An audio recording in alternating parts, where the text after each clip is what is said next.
By our next guest, Chairman Adam Schiff, who's a frequent target of the president. Congressman, President Trump says that this is the weakest impeachment of a president in history. He calls it impeachment light. Here's what he said. Well, actually, excuse me. Here's what you said during the hearings about the crimes he committed. It was a failed effort to bribe Ukraine, a failed effort to extort Ukraine. But the president notes that none of that, bribery, extortion, is in the articles of impeachment. Why not? Well, we've charged the president with abusing his power. Bribery and extortion are a subset of an abuse of power. And frankly, abuse of power better connotes the full range of the president's misconduct, the pattern of his misconduct, his efforts to invite Russian interference, his efforts to obstruct the inquiry into that invitation to Russia to intervene. But then most pernicious, his use of his office, his abuse of his power to attempt to get an ally to help him cheat in the next election, sacrificing our national security, undermining the integrity of our elections. We think that abuse of power most accurately characterizes the sweep of the president's misconduct. All right. You also accuse him, another article of impeachment is obstructing Congress by refusing to comply with subpoenas. But on Friday, the Supreme Court agreed to hear cases where the House had subpoenaed the president's financial records, and the Supreme Court says it wants to hear and deliberate that case. So why is going to court an impeachable offense? Well, going to court is not an impeachable offense. Stonewalling completely, refusing to comply with the oversight of Congress, particularly during an impeachment inquiry, is an impeachable offense.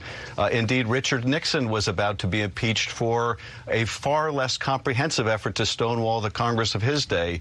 And I would just say to my Republican colleagues who appear to be on the verge of shirking their constitutional duty, if they're prepared to say that a president of the United States can simply say no to any congressional subpoena and tie up the Congress for years in litigation, it is going to have to accept corruption, malfeasance, negligence, misconduct in any future president, Democrat or Republican. Are we really prepared to go down that road?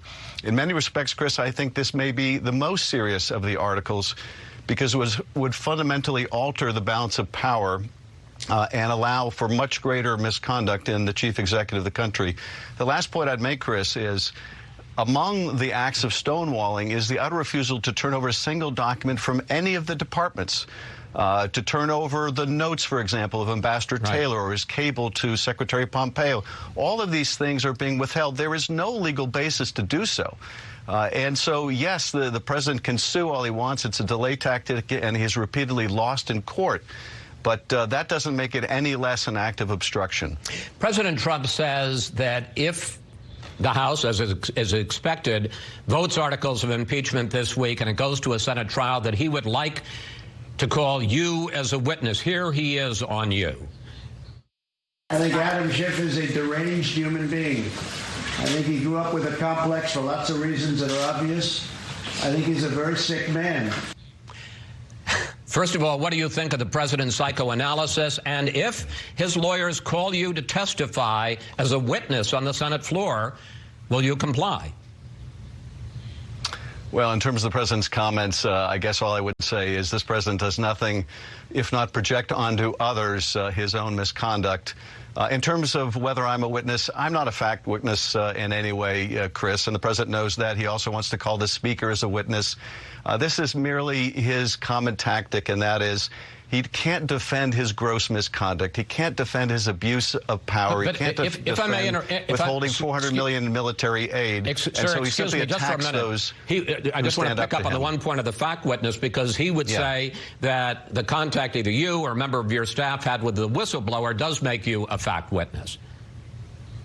Well, the fact that the whistleblower did have contact with my staff doesn't make me a fact witness. But nonetheless, nor does it make the speaker a fact witness. This isn't about fact witness. There are, in fact, members of Congress who are witnesses. Senator Johnson had a discussion with the president. Senator Graham had discussions with the president about the withholding of aid. They may be fact witnesses. We didn't seek to call them. We're not seeking to make a circus out of this.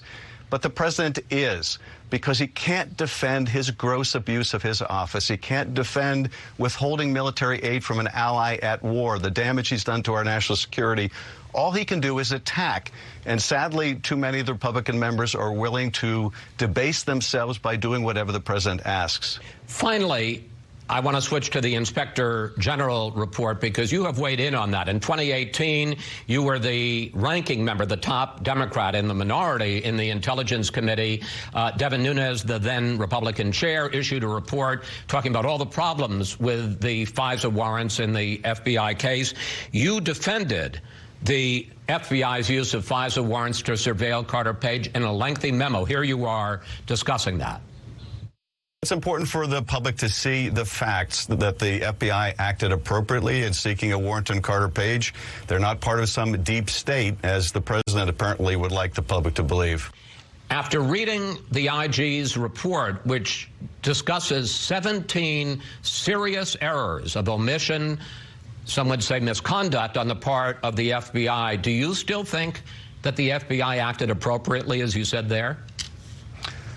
Well, I think this is consistent with the IG report. They were right to seek a FISA on Carter Page, and there wasn't some deep state conspiracy. There was no spying on the Trump campaign. There was no effort to, based on political bias, open the investigation. It was properly predicated.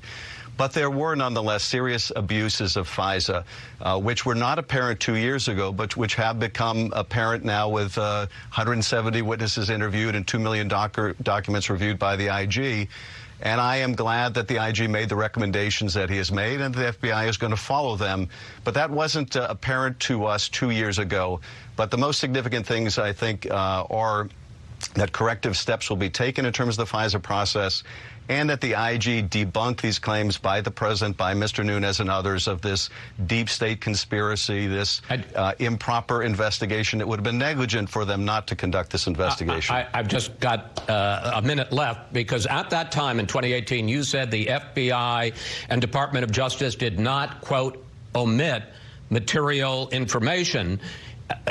Apparently, you did not know at the time that, in fact, Steele's main Russian sources had told the FBI that he had misrepresented what that Russian source had said, and that the FBI knew at the time that Carter Page, in fact, was acting as a contact, as an unofficial source for the CIA. Given what you know now, we talked earlier to Director Comey, and he basically said, I was wrong in what I represented back in 2018. Are you willing to admit that you were wrong in your defense of the FBI's FISA process? Oh, I'm certainly willing to admit that the Inspector General found serious abuses of FISA that I was unaware of. Had I known of them, Chris, yes, I would have called out the FBI at the same time. But I think it's only fair to judge what we knew at the time, not what would be revealed 2 years later. But yes, there were very serious abuses of the FISA process. They need to be corrected. We need to make sure they never happen again. Chairman Schiff, thank you. Thanks for your time. Always good to talk with you, sir. Thank you.